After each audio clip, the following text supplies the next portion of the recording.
penting untuk dilakukan ya setiap kali, khususnya kalau kalian di rumah tidak dalam kondisi retret seperti ini ya. Jadi dari kesibukan ya hidup pikuk untuk mengembalikan lagi batin ke masa sekarang. Jadi belum nggak langsung fokus ke objek meditasi karena itu akan jadi susah akan lihat. Kembali dulu perhatiannya ke masa sekarang.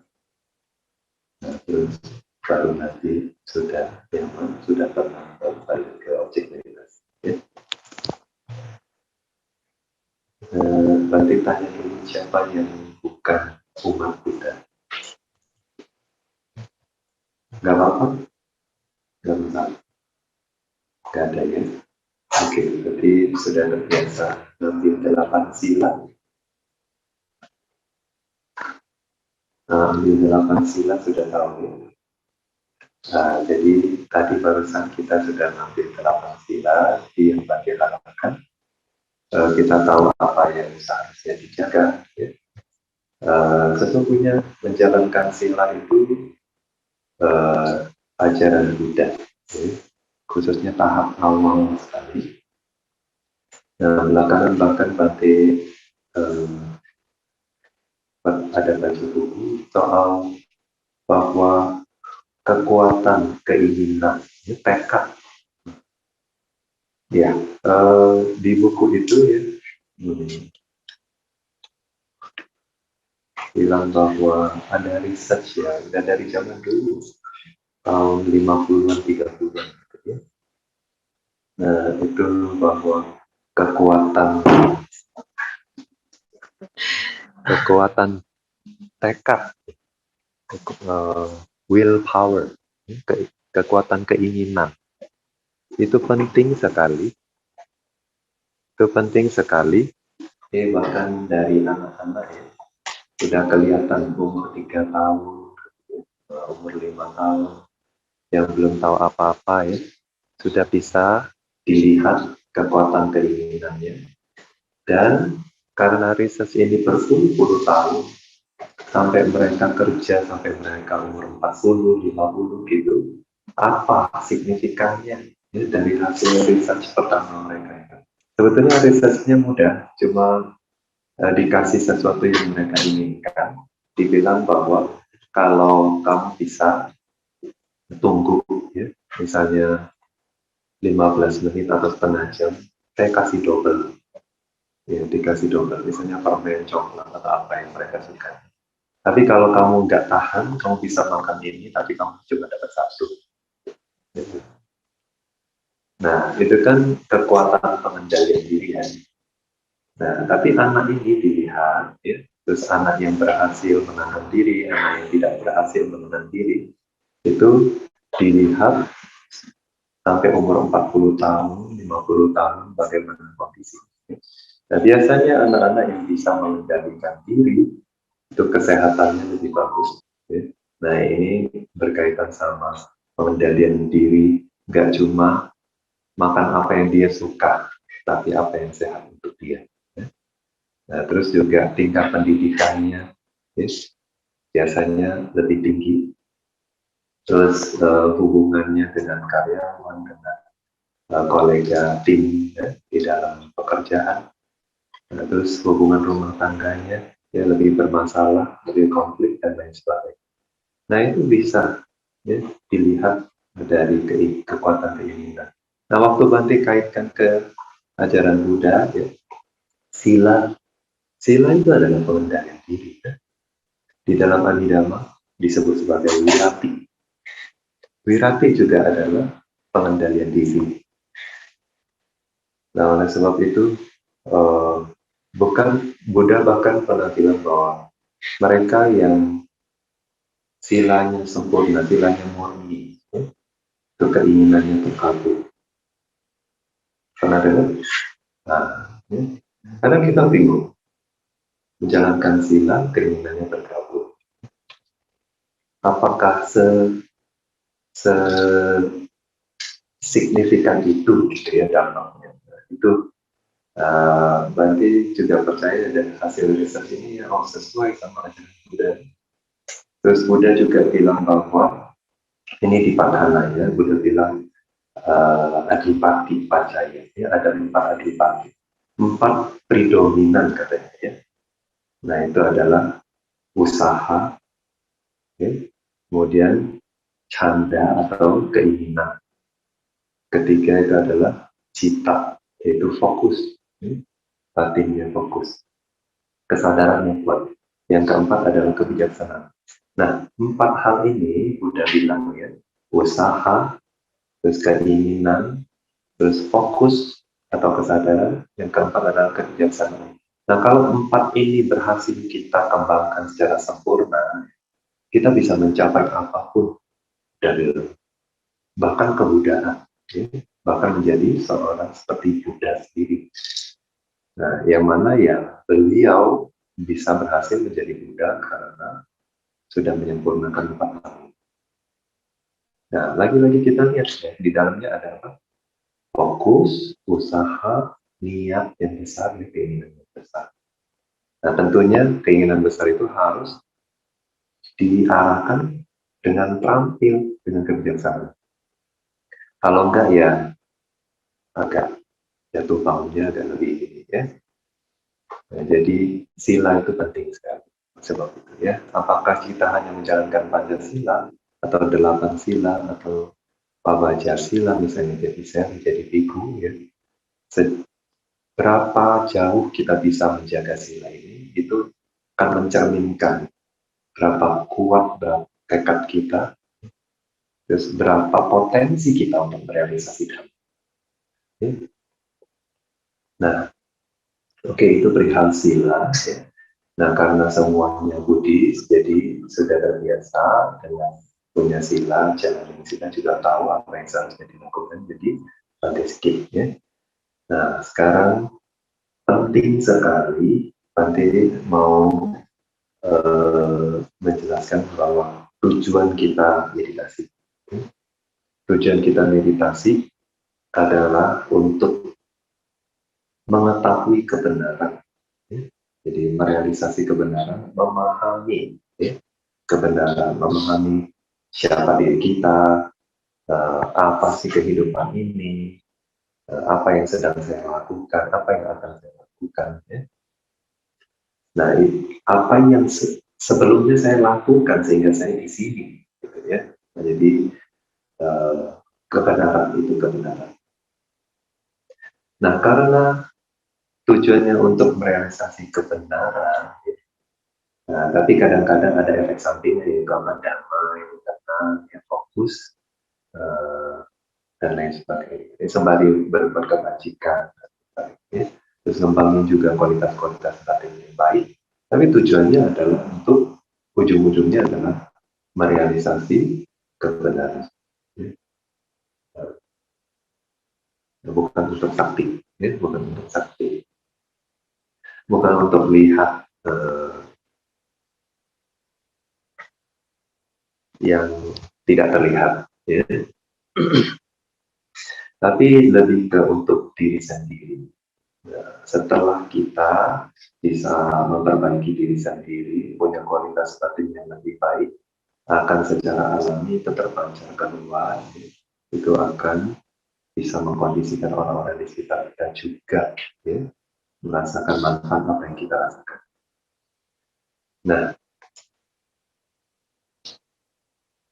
waktu kita semakin memahami kebenaran, yang paling signifikan adalah kita semakin bisa melepas, ya, semakin bisa melepas. Kita semakin mudah toleransi, kita semakin mudah memaafkan. Tentunya kita jadi lebih harmonis. Ya.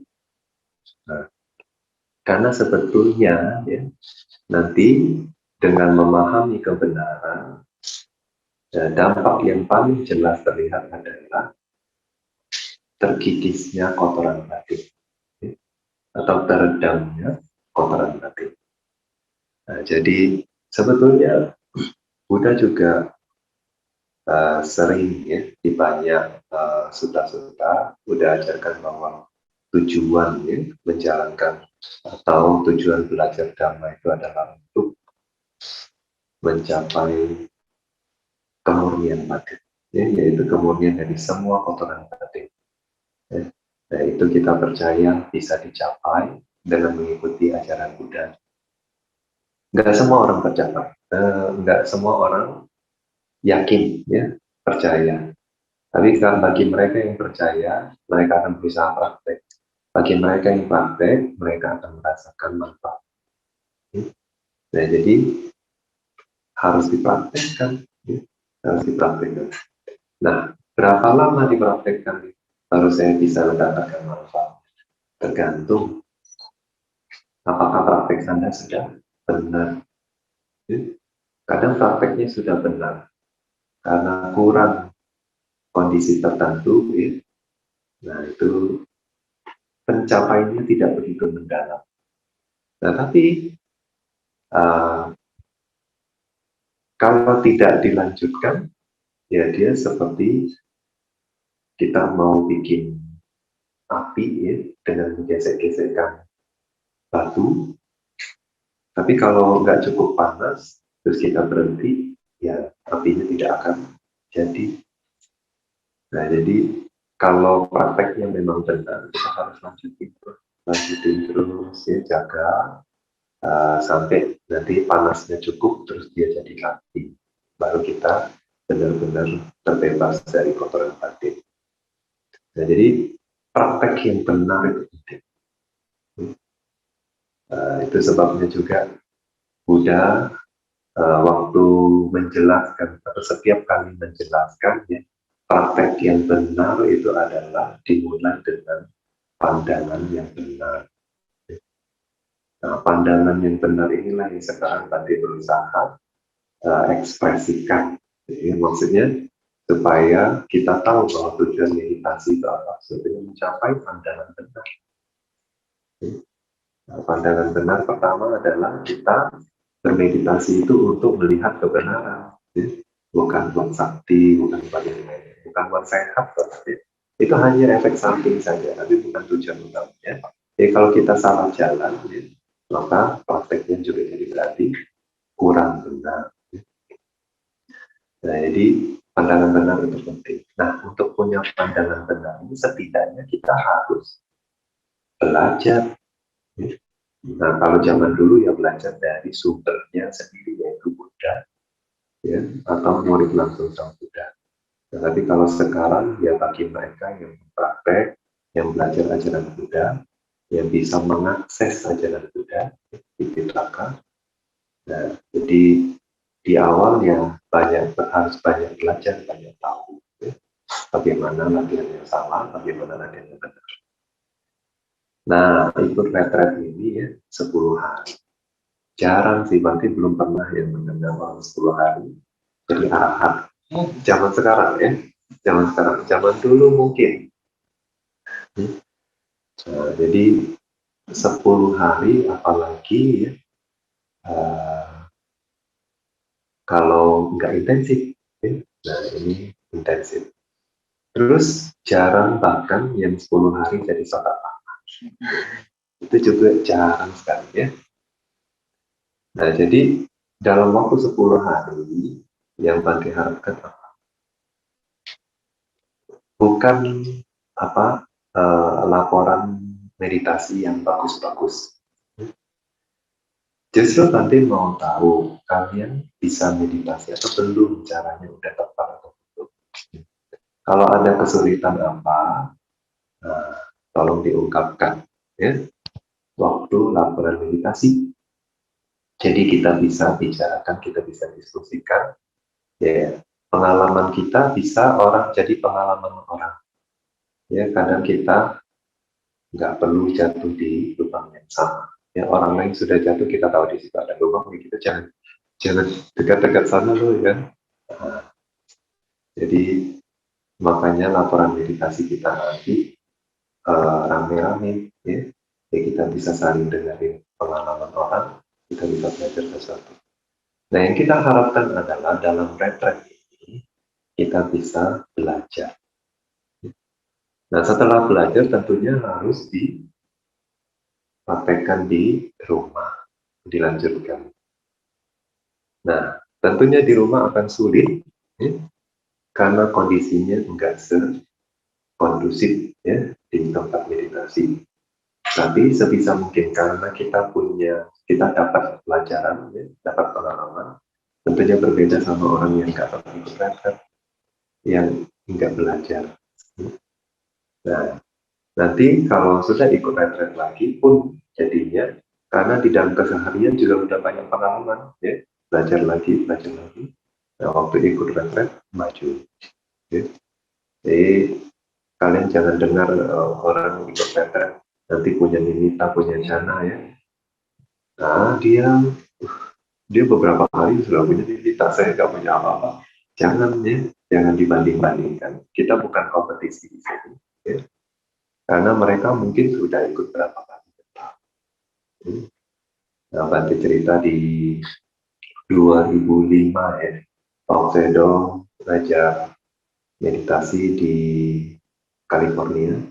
Ya, ada 3 umat awam ya, itu dalam waktu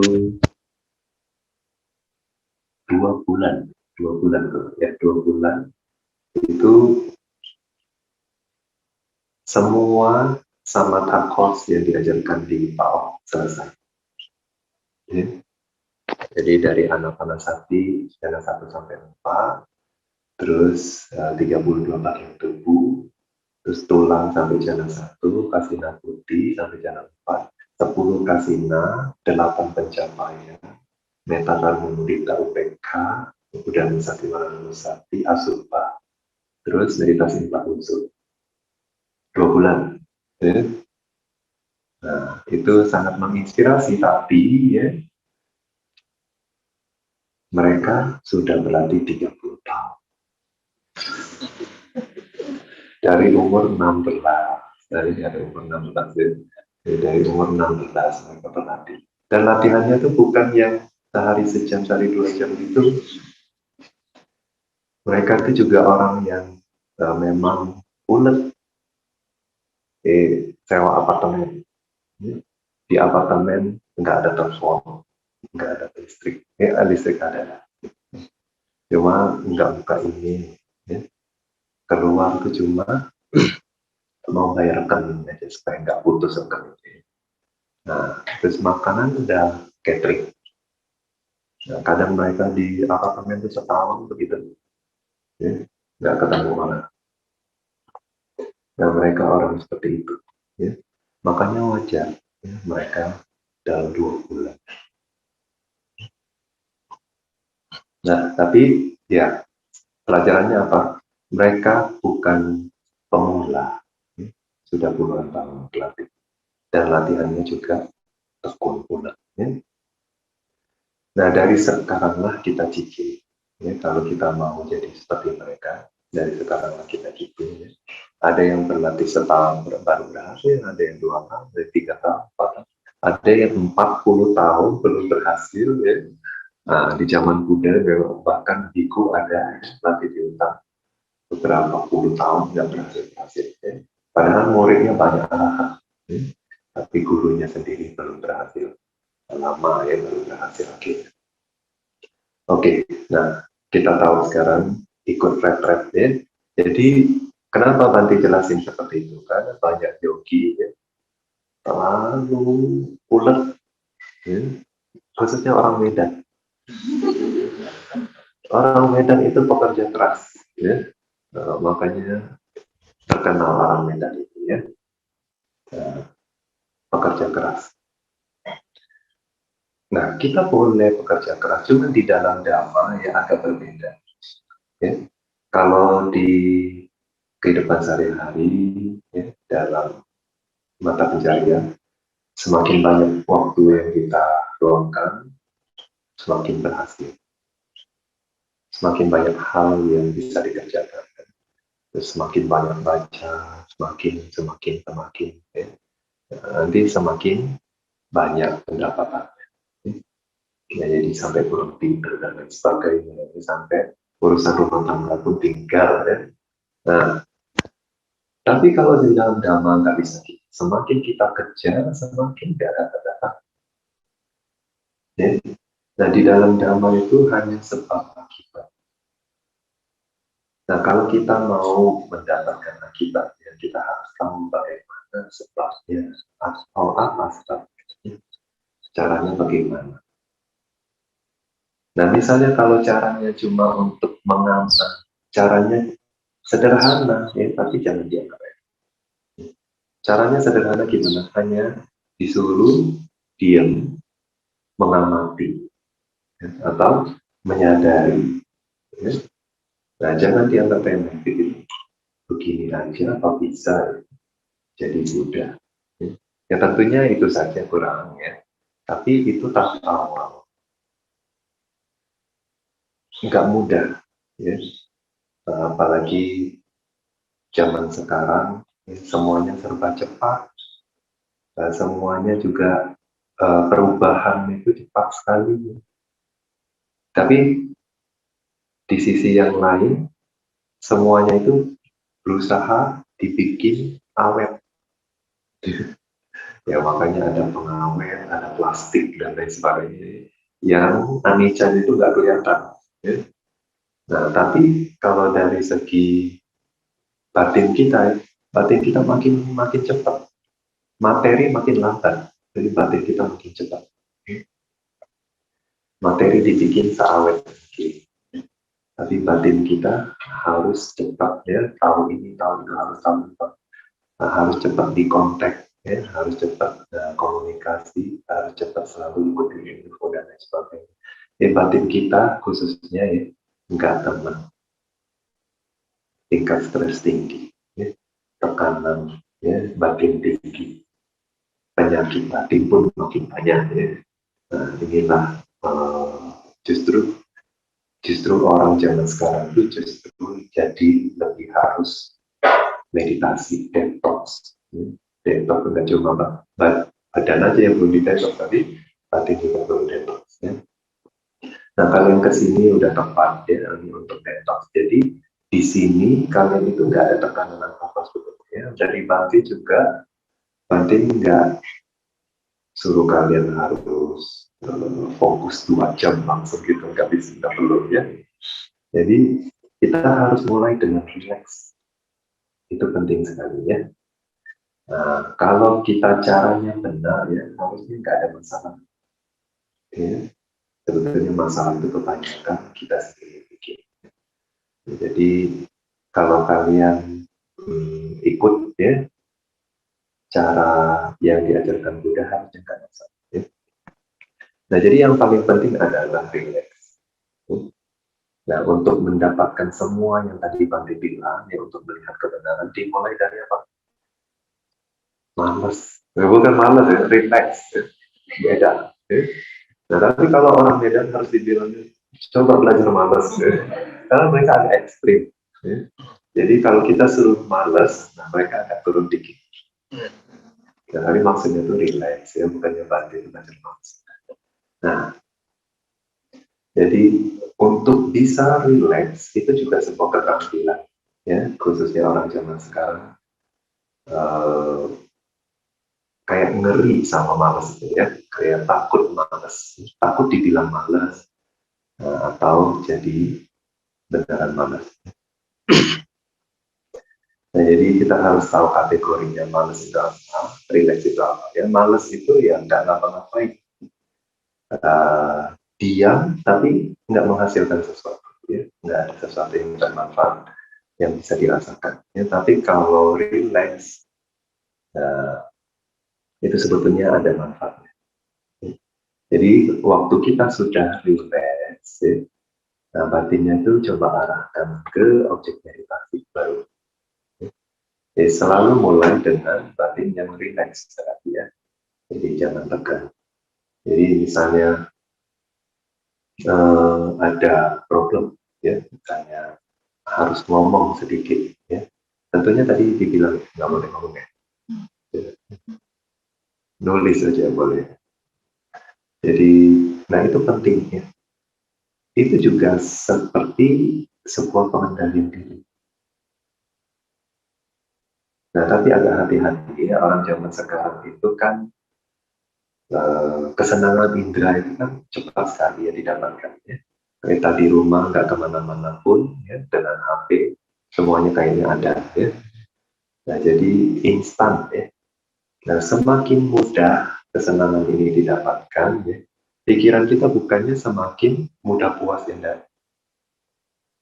Justru kita kayak kalau nggak ada ini kayak kosong. Jadi batin ini kayak apa ya? Bosan ya. Nah, jadi batin yang tidak terlatih seperti ini, waktu kita mau latih dalam kondisi retret, kondisi begini intensif ya. Nah, itu harus lebih hati-hati. Ya. Jadi nggak boleh terlalu tekan juga. Ya. Kalau terlalu ditekan, nanti bisa banyak problem. Ya. Nah, jadi balik lagi harus relax. Kita juga jangan terlalu tegang ya. Kalau sudah ada tegang harus mulai relaxing lagi. Ya. Jadi harus memang dengan batin yang relax baru bisa fokus. Kalau fokus dengan batin yang tegang, nanti banyak problem ya. Khususnya akan akumulasi ketegangan di sekitar kepala, pundak ya. Nah, untuk jangka panjang itu jadi kebiasaan yang buruk.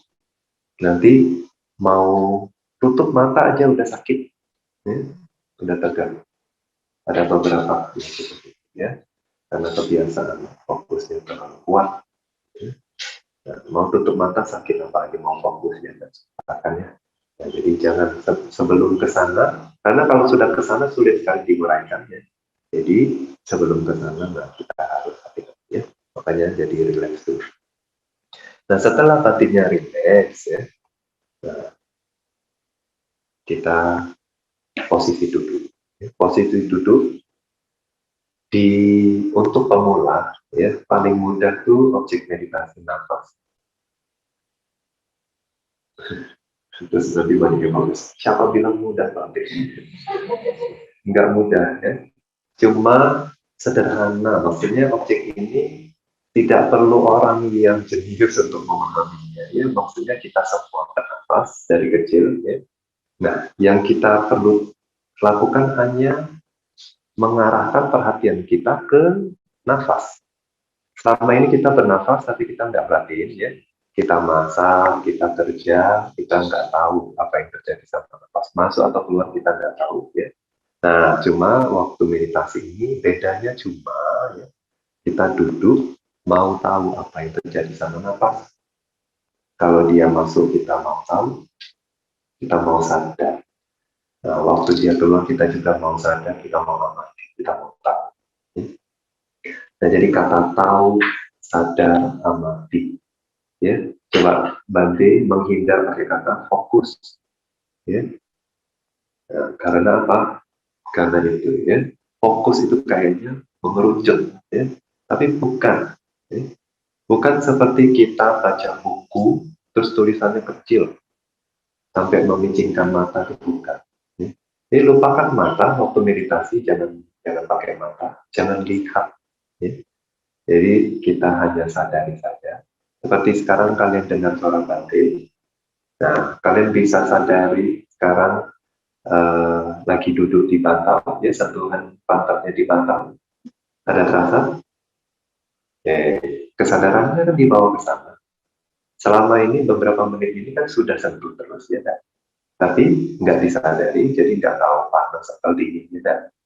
Nah nanti waktu kita bawa kesadaran kita ke sana, kita sudah baru sadar oh agak panas ya, atau keras atau empuk ya. Gitu. Jadi perhatian kita bawa ke sini, ya, kesadaran sekitar sini, ya, sekitar sini. Nah, waktu kita bawa perhatiannya ke sekitar sini, terus batinnya itu diarahkan, saya mau tahu nafas. Apa yang sedang terjadi sama nafas? Oh, dia sedang masuk, tapi jangan ikut dia masuk ke dalam. Ya. Jangan juga diikuti dia yang pergi keluar. Ya. Cuma tunggu di daerah sekitar sini. Nah, kalau dia saat dia masuk, kita mau sadar, oh sekarang sedang masuk, kita amati aja. agak lama ya. Terus kadang cepat ya, sebentar keluar masuk, sekarang keluar, sekarang masuk, sekarang keluar, sekarang masuk, itu aja ya. Sederhana, tapi apa, awalnya mungkin membosankan ya. Nah tapi nggak apa-apa kalau kita terbiasa lihat sesuatu yang indah, terus tiba-tiba disuruh tinggal di hutan ya, nggak mudah ya, nanti bosan ya, pikirannya itu nggak mudah. Nah ini dari yang lihat YouTube, lihatnya pas ya. Jadi nggak ada warnanya, nggak ada suaranya ya. Cuma video itu aja bengong ya. Nah jadinya banyak orang mudah bosan. Nah tapi kalau kita nanti kan janji ya, kalau kita balikin terus ya kesadaran kita ke nafas ya, mungkin di hari kedua, hari ketiga, kalau kalian terlalu terakhir ya, malam ini juga Anda sudah dapat enaknya. Ya.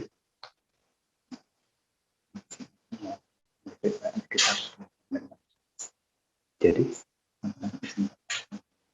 nanti lanjut aja kan? Enggak tahu. Mau panjang apa pendek?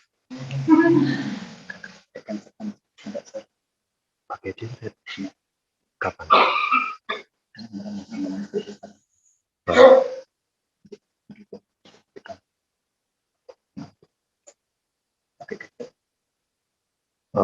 Nggak usah aja ya, mendingan pakai suara gitu. Ya, kayak gitu. Karena pakai genset nggak kedengaran. Terus ganggu ya. Jadi kapan? Sekarang langsung stop. Ya, jadi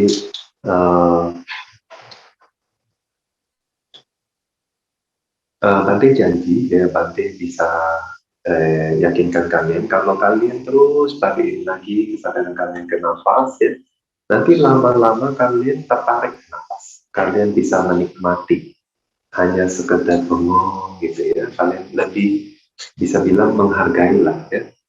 Oh, mengamati nafas itu ternyata enak juga gitu ya. Nah nanti waktu pikirannya sudah merasa enak ya, mulai menikmati, nah itu konsentrasi sudah lebih baik ya. Ya, kalian akan pikirannya udah nggak banyak ya, juga nggak mau pikir karena tahu pikiran itu bikin pusing ya, ini bikin enak, bikin damai. Nah, jadi mungkin di dua hari pertama kalian mungkin akan agak tertatih-tatih ya, karena pikirannya mungkin keluar terus ya. Tapi maksudnya setiap kali pikiran keluar jangan marah ya, jangan salahin diri sendiri. Jangan anggap bahwa kok saya nggak maju-maju meditasi meditator yang lain sudah bisa tenang, saya nggak tenang-tenang. Nggak apa-apa, ada orang 10 hari nggak ada menikmati nafas, ya, masih tertatih-tatih, nggak apa-apa. Tapi semua itu ada manfaatnya. Ya. Tergantung seberapa stres kalian di rumah ya, sebelum ke sini. Terus mungkin berapa banyak tekanan hidup kalian. Ya. Jadi banyak orang ada yang bahkan kebiasaan dalam berpikir. Ya. Nah untuk mereka tentu nggak mudah, tapi dengan niat yang kuat, ya, dengan tekad yang kuat. Setiap cuma hanya perlu kayak disiplin gitu ya. Misalnya setiap hari saya jam 7 meditasi, berarti jam 7 bagaimanapun mau meditasinya bagus gak bagus saya akan bangun meditasi. Nah sama kayak gitu. Jadi sekarang ada pikiran. Ya. Oke, saya nggak mau tahu itu pikiran apa, ya, apapun objeknya, ya, seindah apapun, semulia apapun, ya, bahkan tentang Buddha sekalipun. Ya. Jadi kita nggak mau berarti sekarang ya, kita mau ngembangin yang namanya konsentrasi dulu.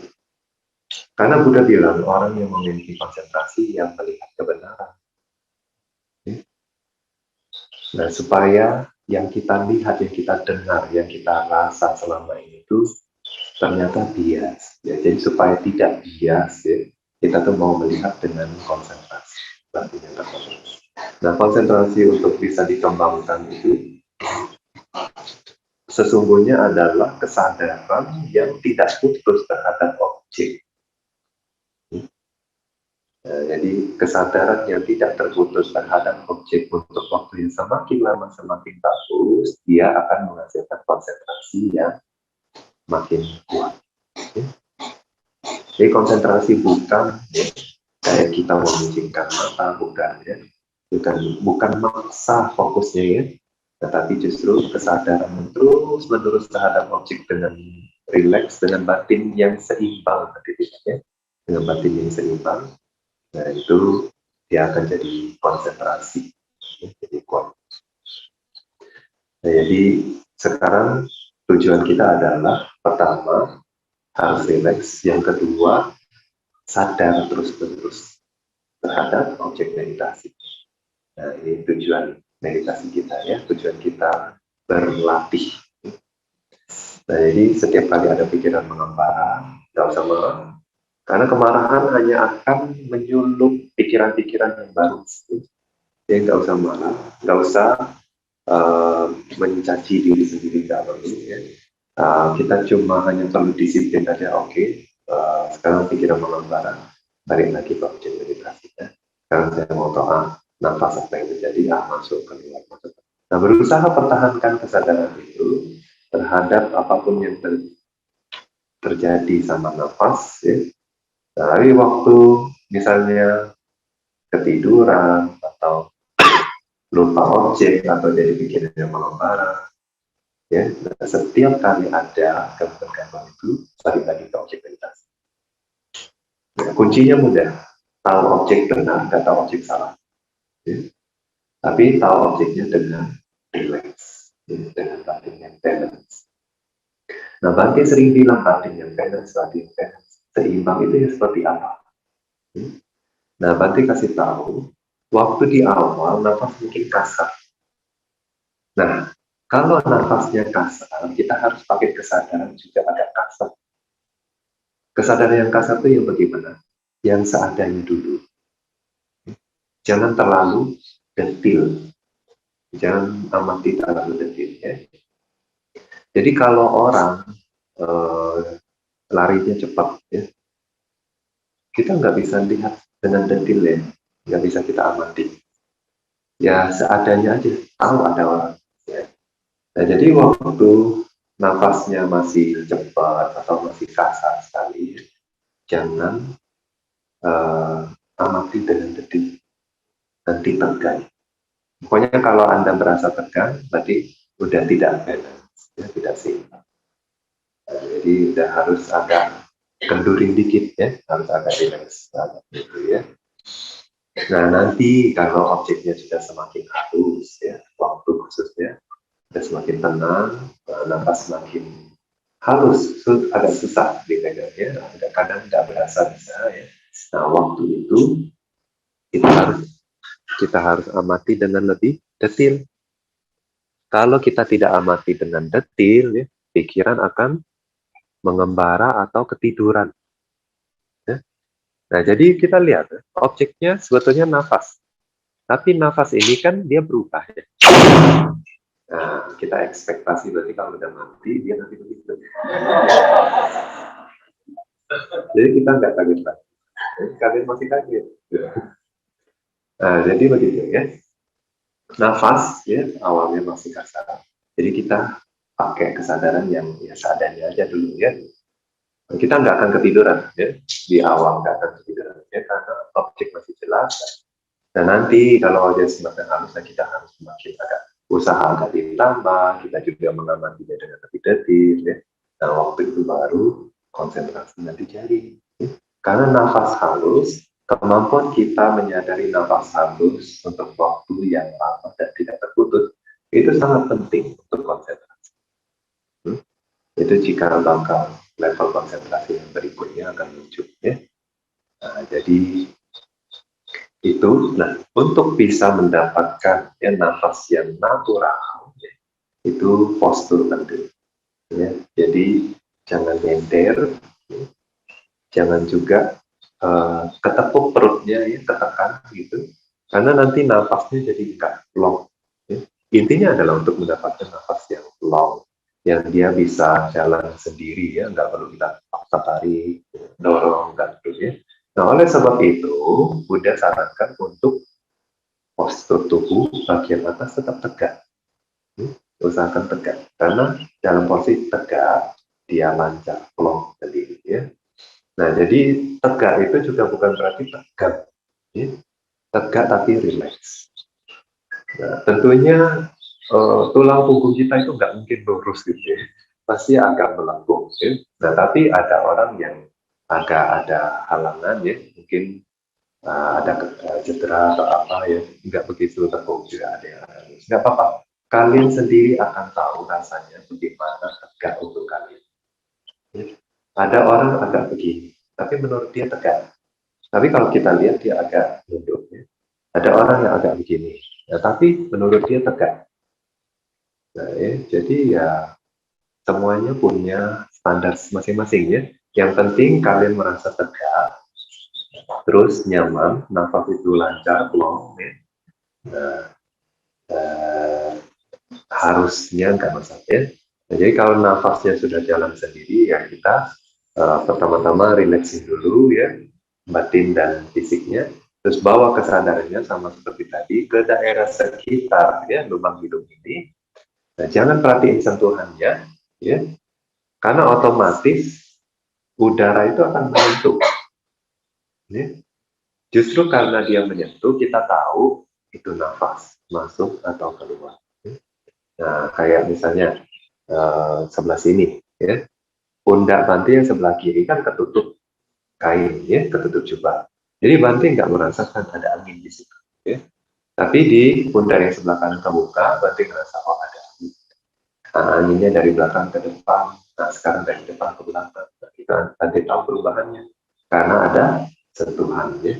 Nah, tapi bukan sentuhannya yang Bante perhatiin, bukan kulitnya ya.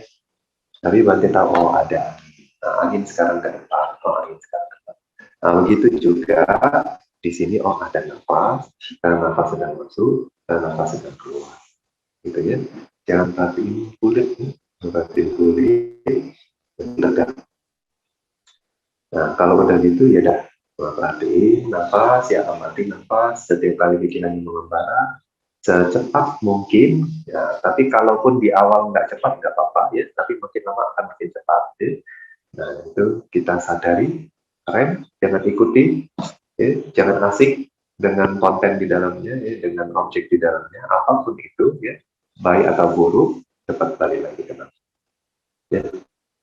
Nah, orang jadi sedih, orang jadi senang, orang jadi marah, dan lain sebagainya. Karena apa? Dia terlarut di dalam konten pikirannya. Ya, ya nggak, jangan ikuti. Ya, balik lagi ke balik lagi ke masa sekarang. Ya, apa yang terjadi? Nafas masuk keluar masuk keluar. Ya. Nah, misalnya sakit. Ya.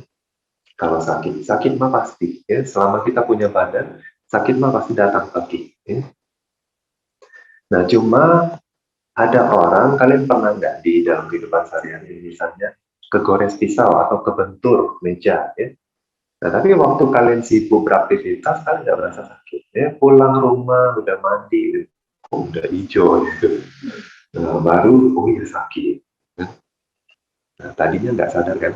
Kenapa? Karena kalian asik dengan kerjaan kalian, kalian terlalu fokus, ya dan nah, sama aja, meditasi juga begitu. Sakit mah ada, ya. Karena apa? Kita kan lipat kaki kita kan, biasa kita kan nggak terbiasa ya. Kita nggak nyaman, kita berdiri, berdiri capek kita langsung duduk, ya. Jadi kita selalu menghindari nggak nyaman kan selama ini. Nah, tapi waktu kita duduk, ya, kita akan tahu, oh punya badan itu pasti nggak nyaman. Jadi waktu pegel, terus kesemutan dan lain sebagainya, nggak masalah dan nggak perlu takut deh. Karena nggak ada ya berarti nggak pernah dengar bahwa dengan orang meditasi itu makin lama dia kakinya nggak berfungsi atau nggak ya, kecuali kalian duduk terus seharian ya. Nah, itu bisa mempengaruhi metabolisme. Tapi kalau kalian cuma duduk 1,5 jam, 2 jam, atau bahkan 3 jam, habis itu kalian seimbangkan dengan meditasi jalan, Ya, harusnya tidak ada masalah. Nah, jadi meditasi jalan juga penting. Ya, nanti meditasi jalan bareng juga. Nah, sekarang meditasi duduk, pertama tegak, relax, terus bawa perhatian ke sini. Setiap kali mengembara, pulang ke sini. Terus kalau sakit, kalau belum sangat mengganggu, ya, Anda masih bisa fokus dengan nyaman ke objek meditasi, jangan dihiraukan. Ya. Apa enggak? Jangan dipikirin, jangan takut, jangan khawatir. Ya. Karena kalian selalu punya opsi, selalu punya pilihan bahwa kalau terlalu sakit, kalau terlalu mengganggu, ganti. Oke, tidak apa-apa. Nah, kalau diganti, otomatis kan oke, sudah balik lagi, enak ya. Nah, balik lagi ke objektivitas. Yes. Nah, waktu ganti juga ya, kita bisa toleransi, ya, tapi karena kita duduk bersama-sama, ya, kita juga harus hati-hati ya. Jangan ganggu yang lain. Kalau bisa jangan pakai celana atau pakaian yang dari parasut. Memang hangat, tapi berisik. Gesek-gesek. Ya. Nah, jadi pakailah yang nyaman. Nah, terus kalau sakit tadi boleh kan? Ya, nggak masalah. Nah, kalian misalnya kebanyakan dari kalian sudah tahu postur duduk ya. Nah, tapi Bante sarankan untuk tidak ditindih. Kakinya nggak menindih satu sama lain. Tapi biarkan dia paralel yang kita bilang ya, tanpa lantai. Nah, itu untuk jangka panjang bagus. Jadi, karena kalau tindih akan cepat sakit. Ya. Nah, terus kalau mau diganti, bisa ganti seperti itu ya. Jadi satunya dilipat ke belakang, ya. Nah, kanan. Nah, kalau udah nyaman, ya nanti balikin lagi, nggak apa-apa ya. Terus mau ganti lagi, ya kiri yang dilipat ke belakang, gitu ya. Nah, jadi ganti-ganti. Nah, setiap kali sudah nyaman, balik lagi ke objek meditasi, ya. Pertahanin lagi, usaha lagi, ya. Itu aja terus yang dilakukan ya. Nah, sekarang meditasi jalan. Ya, jadi meditasi duduk objeknya apa? Nafas, ya. Bukan kaki, ya. Bukan kaki. Jadi setiap kali meditasi jalan, sekarang objeknya apa? Sama aja. Ya. Jadi waktu Buddha mengajarkan meditasi, Buddha nggak mengajarkan hanya meditasi duduk. Ya. Setiap kali Buddha mengajarkan subjek-subjek meditasi, apapun itu, ya, bukan hanya meditasi duduk. Ya. Tetapi Buddha mau kita untuk 4 postur. Ya, Buddha bilang 4 postur. Apa itu? Duduk juga, berjalan, berdiri, berbaring. Nah, tapi pemula yang berbaring itu bahaya. Berbahaya. Kecuali ada kendala, ya, itu berbeda lagi. Ya. Nah, itu kita bilang kalau udah ada pilihan baru itu yang kita pakai. Ya. Jadi berjalan, duduk, berdiri, itu boleh. Ya. Nah, berbaring nanti harus diskusi dulu sama Bante, ya. Nah, jadi oleh sebab itu Bante nggak ngajarin meditasi berbaring ya, tapi hanya untuk mereka yang punya kasus spesial ya. Nah, jadi berdiri sama aja. Nah, kalau bisa tangannya itu dikunci, jangan di samping. Ya. Dikunci di depan, misalnya dipegang di sini ya.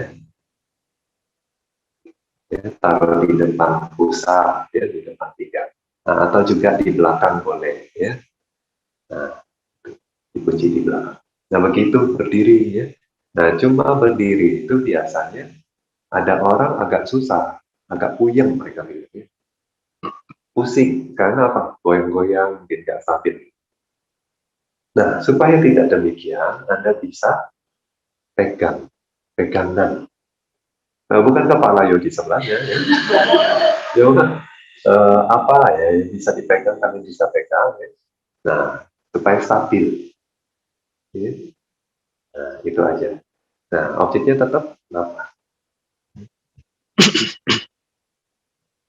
Nah, perhatiin tetap nafasnya sama caranya, ya. Nggak ada yang spesial, nggak ada yang khusus, sama caranya. Harus relax, terus cuma bawa perhatian ke sini, ya, begitu. Nah, waktu jalan, banyak yogi tanya, ya, jalan itu bagaimana? Objeknya sama, nafas. Ya. Jangan perhatiin gerakan kaki, Jalan batin gerakan kaki. Nah, mungkin agak susah awalnya ya. Nah, jadi jalan jangan terlalu cepat, juga jangan terlalu lambat. Terlalu cepat nanti susah fokus ke nafas, nanti akan terpokok-pokok. Ya, jadi gitu. Nah, kalau terlalu lambat juga nanti pikiran kemana-mana, ya, bukannya fokus ke nafas. Ya. Jadi santai aja, jalan biasa. Ya. Nah, tetap fokus ke nafas. Nafasnya juga nafas yang natural, ya, santai aja. Nah, kalau bisa jangan lihat kemana-mana, karena apa? Kita kan mau fokus ke atas. Jadi bagusnya sih agak ke bawah lihatnya. Tapi jangan terlalu dekat. Kalau dekat nanti lehernya pegel. Jadi mungkin 2 meter atau 3 meter pun masih oke. Nah, jalan juga jangan keliling sini ya. Cuma 8 meter lah, ya, 8 meter, 6 meter itu. Ya. Bolak-balik, jangan keliling-keliling. Ya, Bantu tahu di sini ruangannya banyak. Nah, ini kalian modal ya. Nah, mungkin di sini agak susah ya karena matahari juga terik ya. Ya, cuma kalau kalian mau jalan cari tempat yang agak sepi ya, kayak bolak-balik jalan. Ya. Nah, itu terus meditasi jalan ini sebetulnya penting juga dan bagus. Ya. Buddha bahkan memuji meditasi jalan itu untuk stamina. Nah, kalau kalian 10 hari meditasi, nggak apa-apa ya. Tapi kalau bagi yang mungkin pernah tahunan meditasi, ya, nah itu baru berasa di fisiknya, stamina-nya drop. Ya. Karena apa? Banyak duduk, ya, nggak banyak aktivitas. Nah, meditasi jalan ini penting untuk jaga stamina, yang Buddha bilang. Terus selain itu untuk pencernaan juga lebih bagus. Ya. Kalau kalian ada angin apa ya, meditasi jalan. Ya. Lebih banyak meditasi. Nanti kalau udah nyaman baru duduk, gitu ya. Nah, terus Buddha bilang juga untuk konsentrasi meditasi jalan juga bagus. Ya. Jadi kenapa? Meditasi jalan nggak mudah, objeknya banyak. Tapi kalau kita bisa lakukan, ya, nah nanti waktu duduk itu akan kayak kita itu banyak melakukan hal. Ya. Tapi sekali kita hanya bisa disuruh lakukan satu hal saja, nah, jadi kayak efek. Ya. Jadi waktu meditasi itu akan cepat. Ya. Nah, itu juga Buddha bilang meditasi jalan jadinya bagus untuk konsentrasi. Nah itu sebabnya ya misalnya kalian habis makan, alangkah bagusnya meditasi jalan dulu sebelum meditasi dulu. Ya. Nah, terus misalnya kalian habis bangun istirahat siang, ya, atau waktu baru bangun pagi, kalau bisa meditasi jalan dulu bagus. Ya. Jangan langsung terburu-buru meditasi duduk daripada nanti tidur. Ya. Nah itu aja. Ada pertanyaan?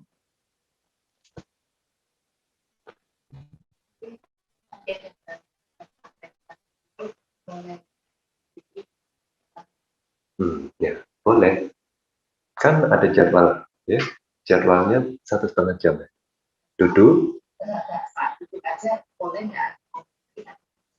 Ya, jadi misalnya jadwal ya, jam 7 sampai setengah 9 misalnya 1,5 jam. Kalau bisa sih waktu jadwal itu ya ada di tempat. Ya. Kalau bisa. Misalnya udah uring-uringan, ya, duduk udah sakit sana sini, nggak bisa lagi ya. Nah, oke, berdiri aja. Ya, kalau bisa jangan tinggal di tempat.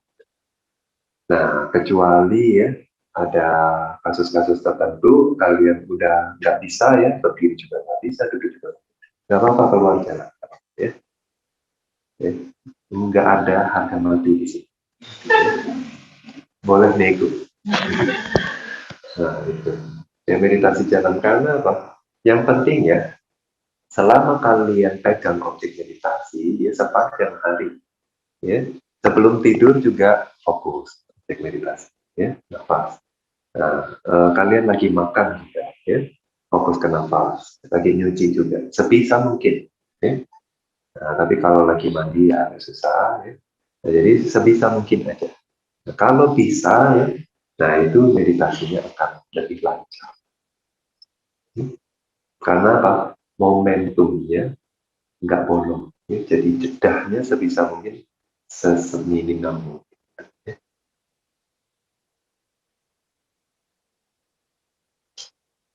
Nah, tapi misalnya kalau kalian suka meditasi duduk ya, nyaman, enak, meskipun udah harusnya jalan, kalian mau pilih meditasi duduk ya nggak masalah juga.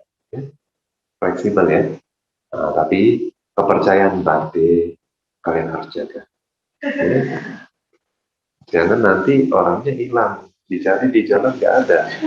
Ini kemana Guti? Gitu. Nah, jadi Bante percaya kalian datang di sini, kalian sudah berkorban ya, waktu, keluarga dan lain sebagainya. Ya. Nah, jadi ya Bante percaya bahwa kalian mencari manfaat di sini. Ya.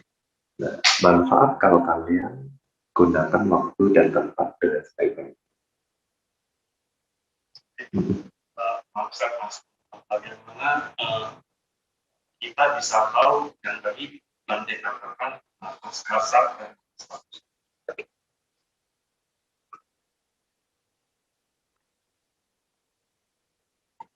Nafas kasar itu maksudnya dia masih ya kasar ya. Maksudnya kalau kita naik tangga misalnya, ya, biasa kan nafasnya berat ya, berat. kalau seperti kondisi ini apakah perlu kasar? Sebetulnya nggak perlu terlalu dipusing. Ya. Jadi kalau dia masih jelas kita bisa bilang itu nafas kasar. Tapi semakin dia halus, ya, kayak sama-sama begitu ya. Nah itu kita bilang nafas halus. Relatif. Tadi Bante ada menjelaskan kalau dia nafasnya kasar, kita cukup sadari. Tapi ketika dia nafasnya halus, kita go detil. Kira-kira seperti itu. Masuk go detil ini mau detil apa? Nah, detailnya itu karena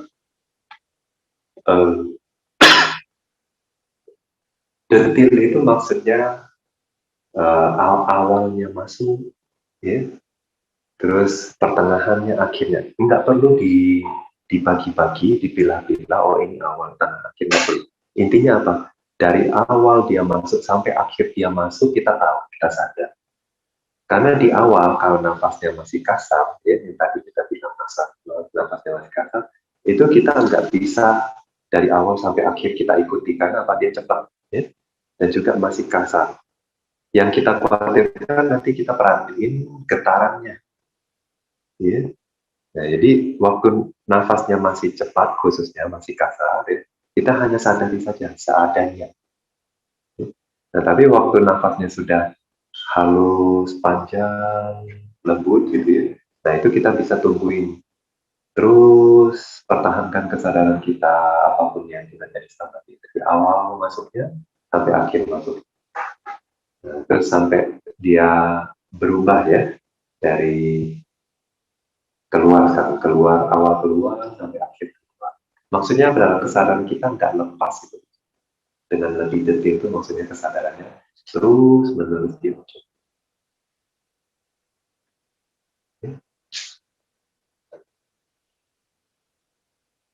Ada lagi?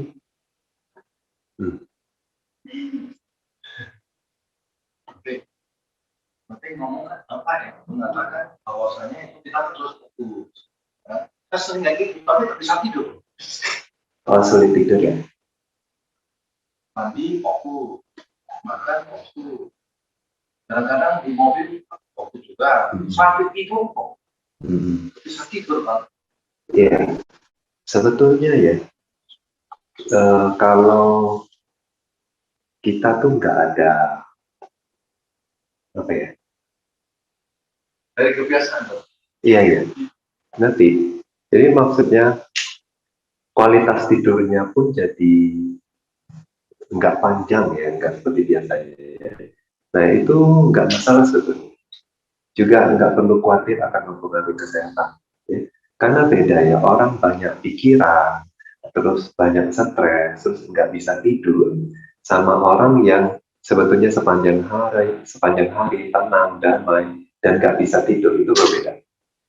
Ya, nggak bisa tidurnya kita itu karena pikirannya udah terbiasa sadar. Jadi memang biasa tidur tuh nggak panjang, lelap gitu ya. Nah, jadi biasanya cuma beberapa jam, terus bangun, waktu bangun pun seger. Gitu.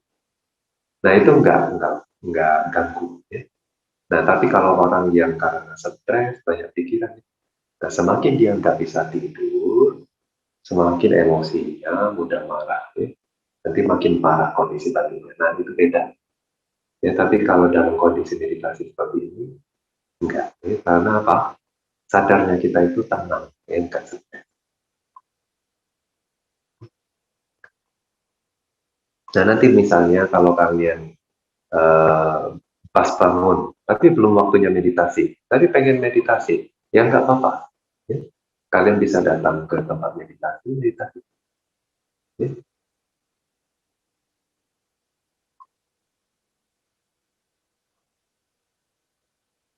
Ada lagi?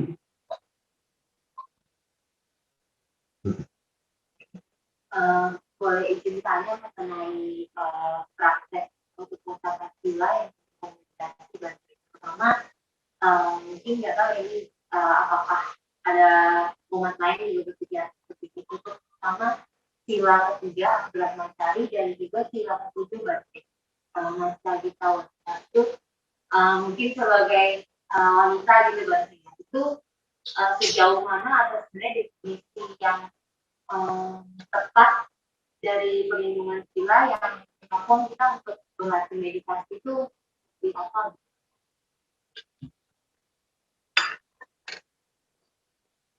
Balik lagi sebetulnya sila itu hanya bisa mengendalikan ucapan dan perbuatan. Nah, tapi ranahnya untuk mengendalikan batin itu tuh latihan konsentrasi. Nah, jadi Brahmacharya itu sendiri maksudnya enggak berhubungan intim. Jadi kalau enggak 8 sila ya 5 sila yang kami sendiri cadara itu artinya tidak berhubungan intim di luar pasangannya, ya, di luar suaminya, di luar istri. Nah, tapi kalau Brahmacharya waktu mengambil hari itu juga tidak berhubungan intim sama suami sendiri. Terus, ya. Nah, tapi meskipun nggak berhubungan intim, tentunya pikiran bisa aja muncul nafsu, ya. Nggak cuma sama suami, tapi setiap kali ada objek yang menimbulkan ketertarikan, bisa aja muncul nafsu, ya. Nah, ini bukan ranahnya sila, ya.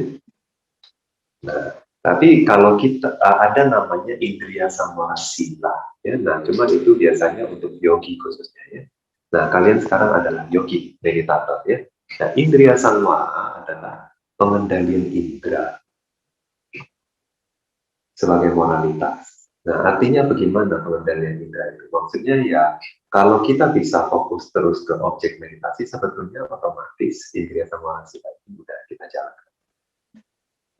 Nah, maksudnya itu indriya samvara sila kalau enggak lagi meditasi itu bagaimana? Jadi misalnya kita biasa, kalau kita enggak jalankan indriya samvara sila, ya kita lihat misalnya objek yang kita suka, ya kalau cewek ya cowok, cowok ya cewek. Jadi waktu kita lihat, kadang kita lihat, oh ya ini keren juga, ya ada tasnya bagus juga, dan lain sebagainya, ya. Ya itu nggak ada salah sebetulnya, nggak langgar sila, ya. Nah, tapi untuk yang indriya samvara sila, dia nggak lihat, detilnya nggak lihat, ya. Nah, se ekstrim apa? Maksudnya level yang tinggi ya pada saat seorang bisa menjalankan sila itu, ya. Nah, ada cerita begini, satu biku, ya, dia mau ke wihara tertentu, ya. Nah, dia tanya orang di jalan, oh, wihara ini di mana? Oh, nanti kalau sudah ketemu ini, tanda ini belok kanan, ya, dikasih tahu gitu kan. Ya udah, oke, ya, terima kasih. Terus dia jalan, karena indriya samvara sila, ya, jadi tanda itu pun dia juga lewat. Ya, jadi dia terus udah lewat, diketemu tanya orang lagi, ah wihara ini, oh sudah kelewatan, katanya lewat sampai situ. Jadi dia bola balik, nggak ketemu ini tanda. Ya, nah itu indriya samvara sila.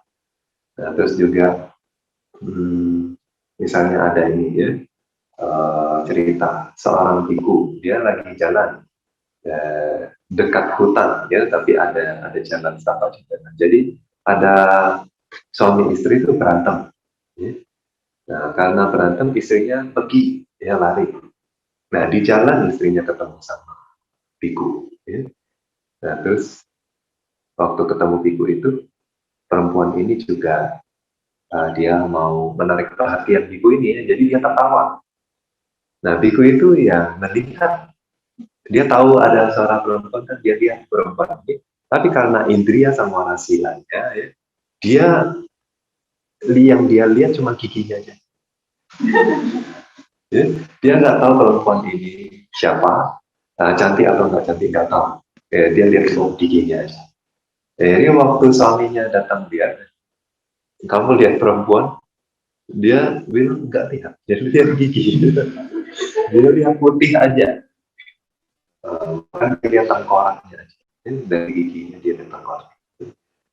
Nah, jadi seperti itu. Nah, ini kalau sudah dilatih, ya, hampir sudah sempurna dilatih seperti itu. Ya, jadi waktu makan khususnya, ya, yogi pentingnya. Waktu makan jangan cuci mata kemana-mana, ya. Tapi ya lihat aja makanannya, ya, terus makan, terus berusaha fokus objek meditasi, terus nah itu udah otomatis indri sama rasa. Nah, itu, ya. Nah, itu akan membantu meditasi. Ya, kalau intinya adalah semakin sedikit kotoran batin kita, meditasi kita semakin mudah. Buddha ada sebut dukkha patipada dan dabinya. Jadi waktu berlatih itu penuh dukkha, ya, penuh penderitaan. Dan dabinya, danda itu lambat, abinya. Abinya itu merealisasi. Dia mencapainya juga lambat. Ya. Jadi waktu meditasi berusaha menderita, waktu mencapai pun lambat. Nah, tapi ada juga yang dukkha patipada, akipabinya. Kayak Bhante Mahamoggallana. Gitu, ya. Jadi waktu berusaha penuh penderitaan, terus waktu mencapainya cepat. Bhante Mahamoggallana dalam 7 hari, ya, jadi arahat. Tapi waktu berusaha dia nggak tidur selama 7 hari. Akhirnya dia ngantuk terus, ya, waktu meditasi. Nah, tapi hari ke-7 dia mencapai arahat. Nah, ada lagi yang sukha patipada dan dadinya. Meditasinya nyaman, nggak banyak gangguan fisik dan batin, tapi lambat mencapai. Nah, ada lagi sukha patipada, kipabinya. Nyaman dan cepat. Nah, itu biasanya ya karena latihan masa lampau. Ya. Nah, ketemu Buddha dengan Brahmanto, jadi arahat. Jadi suci. Nah, itu enak, ya. Nggak lama-lama, juga cepat mencapai. Jadi itu semua kenapa ada jadi 4 variasi seperti itu, ya sebetulnya bergantung sama berapa banyak kotoran batinnya. Semakin banyak kotoran batinnya, semakin dukkha meditasi. Juga semakin banyak kotoran batinnya, merealisasinya juga jadi lambat. Nah, itu aja.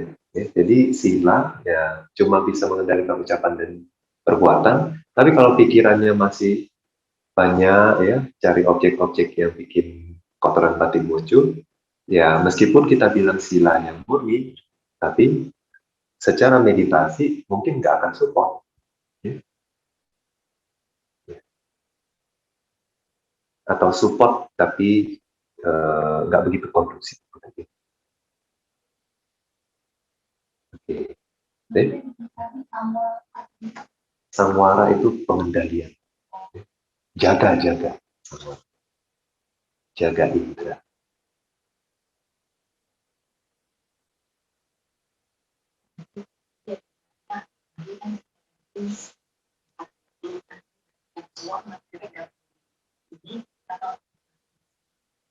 Nah, itu dia, muat nggak ya?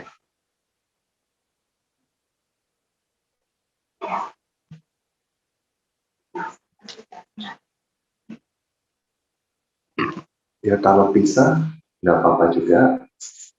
Kalau bisa, berarti juga mau ikut. Kondisi seperti ini, nyaman nggak?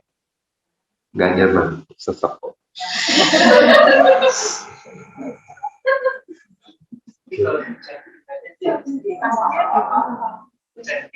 Chatting aja ya, cuma setengah jam. Ya. Paling lama setengah jam, pagi ya, cuma 10-15 menit. Ya. Ya kita ya baca paritas sama kan. Nanti Bantenya bisa ikut duduk sini. Cuma ini tempat cewek.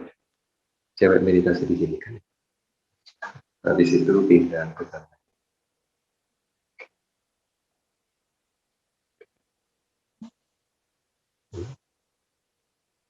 Nah, cuma waktu ada hari ceramah, Bante nggak ikut chatting. Jadi kalau nggak ada ceramah, hari itu Bante ikut.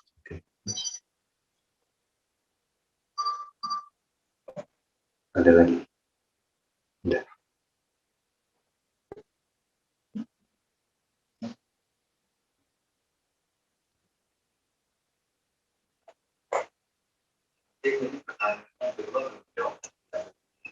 Sila ketujuh, ya itu juga ya.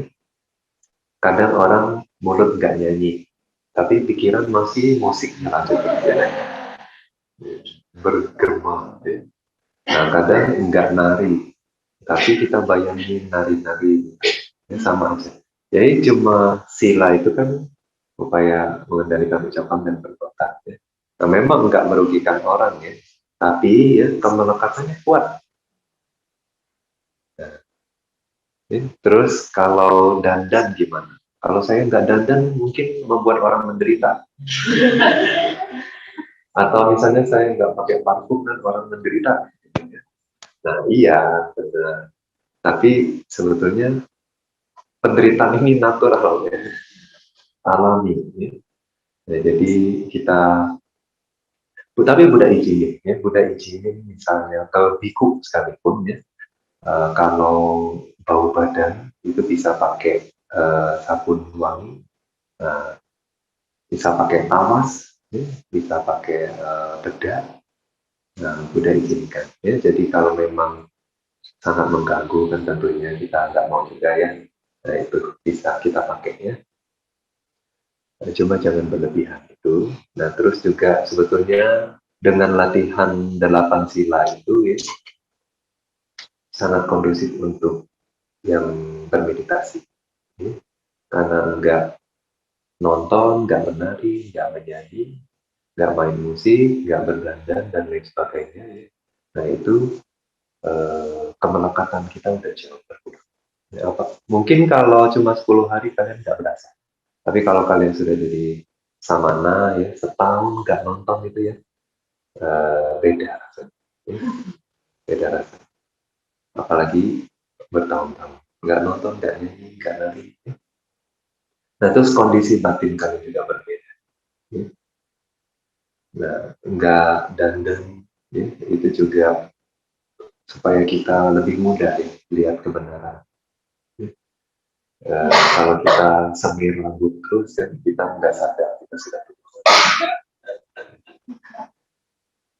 Bahkan biku pun 2 minggu sekali ya cukuran kan, kalau ada rambut putih kan bisa kelihatan.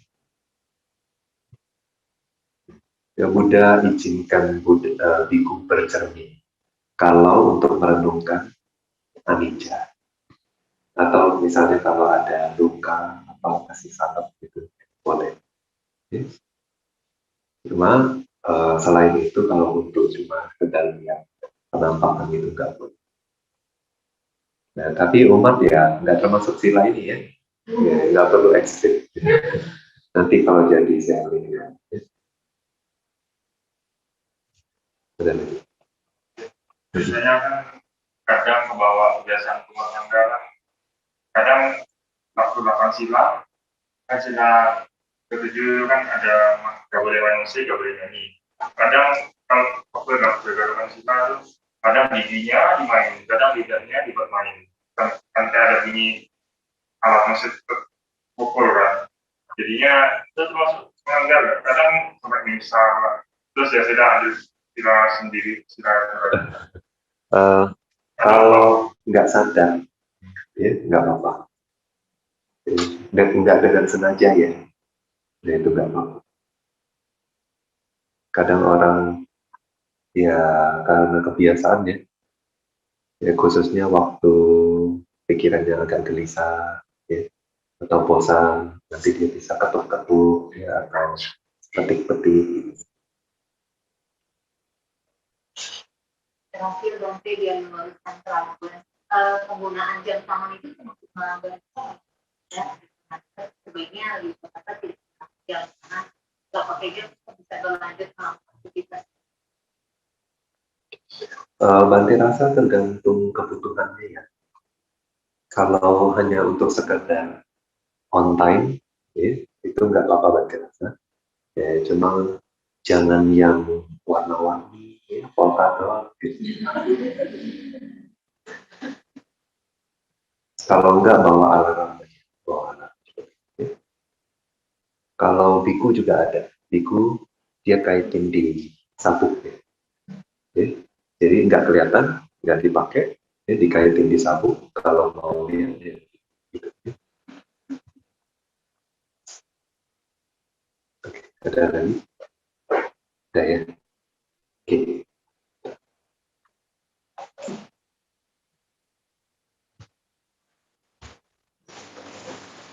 Tulisannya kan apa yang mau didapat?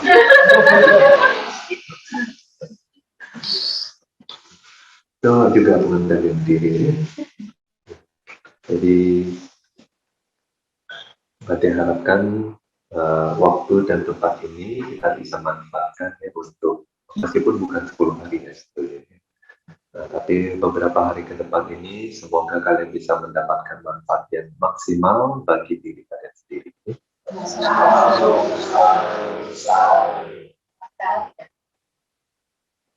Sekian pun kita rasa